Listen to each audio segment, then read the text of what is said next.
কিছু রুল আছে, clearly follow করা উচিত।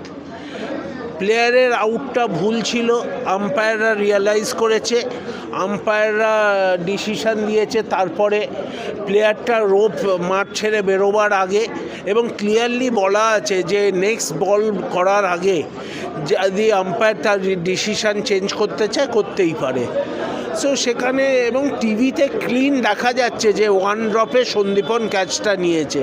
সো সেখানে এসব কথার কোনো জায়গাই নেই। এটা দুর্ভাগ্য যে সৌরভ গাঙ্গুলিকে ইন্টারফেয়ার করতে হলো। এটা তো সিএবি টুর্নামেন্ট কমিটির দেখা উচিত ছিল এবং আম্পায়ারকে না জানিয়ে মাঠ ছেড়ে চলে গেছিল। এটা যদি এটা কোনো ছোট ক্লাব, ওটা ভবানীপুর ছেড়ে যেত, এটা কি 5 ঘন্টা ওয়েট করতো?